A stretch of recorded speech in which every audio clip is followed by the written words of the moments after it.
Okay, so what's up YouTube? I'm back. I'm going to be doing a product review for you today. I'm going to be reviewing the Tarte Amazonian Clay 12-Hour Full Coverage Foundation.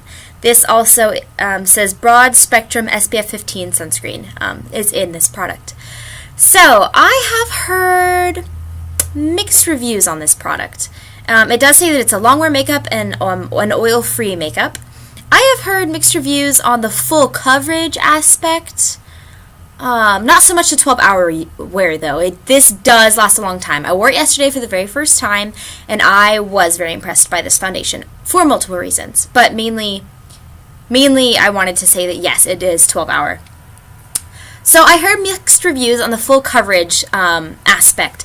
I'm not entirely sure why the reviews are slightly mixed. I feel like this is a great foundation. This is definitely full coverage. It is a lot thicker than most drugstore foundations I have tried, but not in a bad way. Not in a bad way whatsoever. I do not feel as though it has clogged my pores. I mean, I have the same amount of acne and whatnot spots as I did before. You know, it happens. It's just normal. So I'm not worried about that. I do not feel as though this is making it worse in any way. My skin is fine the way it is. So this has not done anything bad. I did not have an allergic reaction. As I said, I do have very sensitive skin. I have eczema and I have combination skin. I feel like this worked very well. It did hide my dry skin.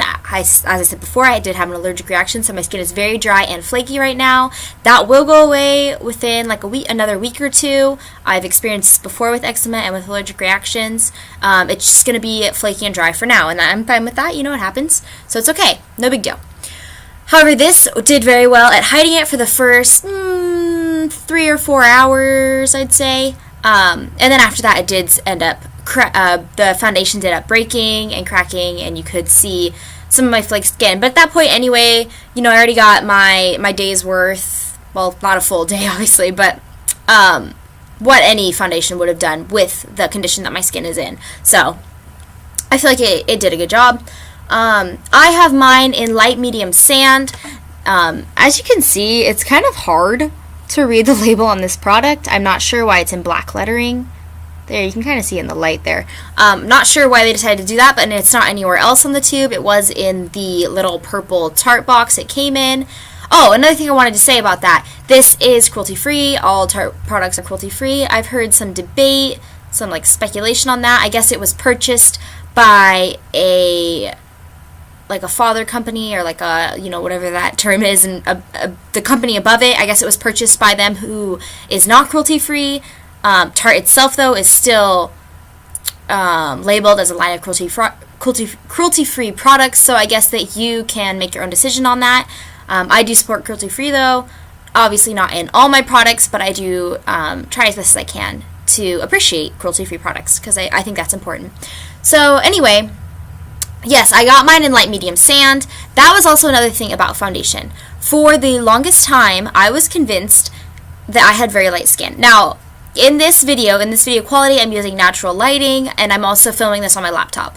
So this is not going to show you the exact color of my skin. It is quite a bit darker than it is showing right here, and quite a little bit redder. I did just wash my face, though, and just put moisturizer on, so it will be a little red for a little while on its own. But anyways, it is still darker than what you are seeing. So for the longest time, though, I was convinced I had fair skin. And the reason I was convinced I had fair skin was because every time I would try and find a darker foundation, it looked too orange on me. And I didn't understand that. I thought it was just too dark, or it just didn't look well. And there was definitely a very big difference between my neck and my face. So I would try to go lighter, and then it would wash me out, and it just did not look good with my hair. But I am a natural brunette. My hair is very dark, and I like it like that. I don't want to lighten it. So, I mean, it just never really made sense with my face. Then I realized, which might be obvious to other people, but for whatever reason I never thought of undertones before. I have yellow undertones. And I knew that. I can see it like in my arms. I can see it a little bit in my neck. My skin does actually come off yellowish. My face does not come off yellowish as much, though. So that is probably why it wasn't as obvious to me before. But I do have yellow undertones in my skin. So what I love about the Tarte foundations is that when you order them, they do specifically say for which undertones. Like sand is for yellow undertones, and then they also have honey, which is for, I believe, like red, peach, pink undertones, depending on like the shade that you get. I do have another Tarte one right here. This is in light medium honey. Same exact product, just this is in light medium sand, this is in light medium honey. Sand is for yellow undertones, honey is for a little redder undertones, and so that is why I bought this for summertime. I do tend to get a little bit tanner, and sometimes red, you know, like if I'm a little bit sunburned or just hot, you know, just hot throughout the day. And even if a corrector won't cover that, I thought that this might be a good product, so I'm going to give it a go this summer, light medium honey. But anyways, right now I'm using light medium sand, and I am enjoying this product. I do like it. So I'm going to put it on for you right now.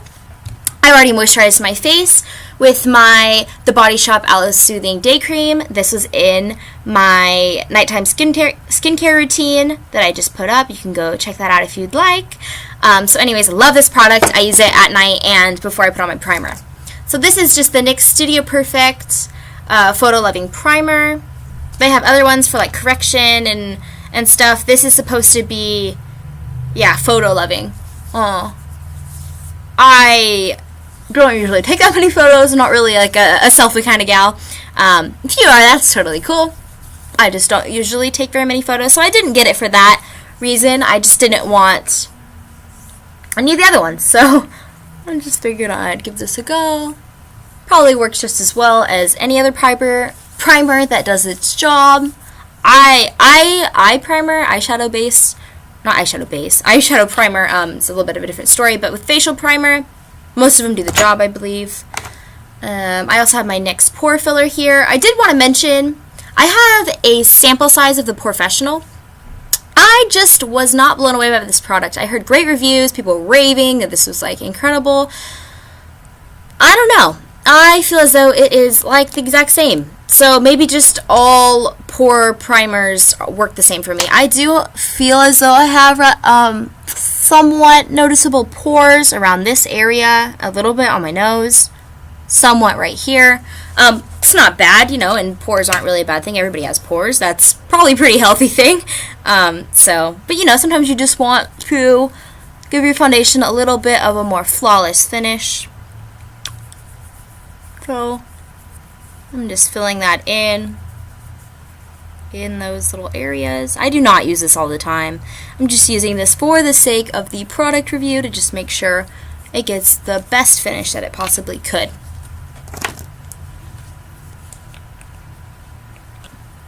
Alright, so I'll usually put my foundation on the back of my hand. Sometimes I do apply it directly to the brush, but not this time. This is the infamous Sigma F80. A lot of people do use this for a foundation brush. I've used it once before. I do really like it. It is extremely soft. So I'm just going to start kind of patting and swirling this foundation. I do tend to sometimes start by putting it in the areas, dotting it on, and then blending it in. But for this one, since it's so thick and I don't really want to play with it too much with my fingers, I'm just keeping it on the back of my hand. And then I'll just take it from the brush and work it in from then on. So this foundation feels very cooling. It does not feel heavy on my skin. I can definitely feel it there though.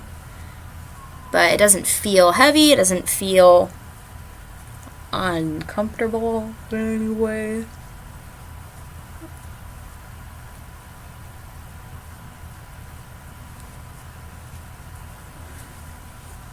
Alright, so that is one coat. You can still see some of my spots coming through. It's not bad though. In my own mirror with my own lighting, it looks pretty good. I'm going to put a little bit more on though in certain areas, about that much more.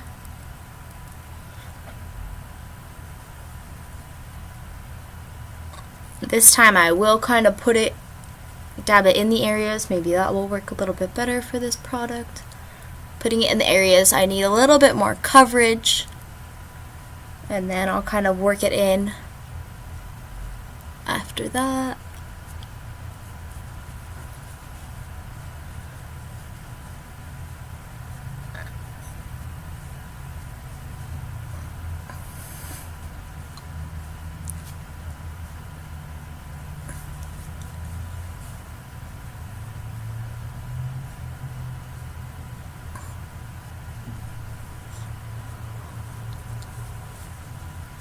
Alright, so looks fairly nice so far. Just gonna try and see, maybe I'll do it this way. Try and see if I can get a little bit more coverage. Rather than using a concealer, just for the sake of the product review, I would like to just use this product if I can. Try and get these spots. I did hear that it's not good for acne to like do this dabbing motion and pressing it into the skin. However, my skin has been cleaned, has been moisturized, my fingers are clean, my brush is clean. I just cleaned all my brushes yesterday. So I don't really feel as though it's a problem. I haven't noticed it. But then again, I don't have severe acne, so I just have slightly acne prone, which is oftentimes actually just hormonal acne. So if motions of brush using wouldn't affect it anyway. Who knows? Just some info if you'd like it. Take it as you'd like. But anyways, yeah. So that's the product. I do really like it. Like I said, it did last a long time. Aside from the dry skin, I did say like within 3 to 4 hours the product did start cracking and showing the peeling through.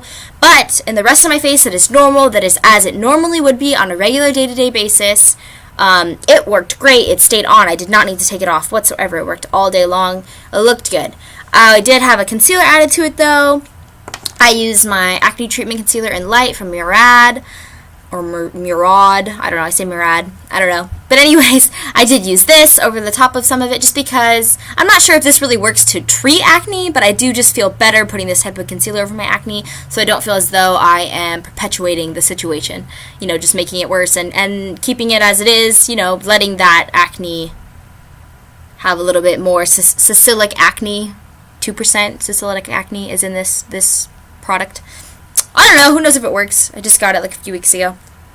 Anyway, so I did use that, and I also used the MAC Pro Longwear Concealer in NW15. This is what I use in the winter. It is now spring. I still use it in the springtime. Might still work in the summer when my skin gets a little darker. Maybe not, though. I do have NC20 and NC25. NC25 is for my face, and NC20 is for under eyes in the summer. So we'll see how long this will work for, but it did work yesterday. It did work with this foundation, just putting it under here in this lower V under the eyes. And then, yeah, the Murad spot treatment. And then I just set it with my Stay Matte Rimmel setting powder. Really cheap, drugstore, pretty good. And also a little bit of my MAC Studio Fix in NC20. Looks like this. I will do a product review on these as well. I will do a product review on these as well. Probably just in the near future, though. Anyways, so that is it. I do really like this foundation, especially if you have yellow undertones. I would suggest this. I would suggest looking up anything in the sand category for yellow undertones. It is quite thick. It is quite creamy, but not in a bad way. It feels good. Smell. Doesn't really have a smell. Kind of light. Not like sunscreen, though. I can appreciate that. All right, anyways, have a good day, everyone. Bye.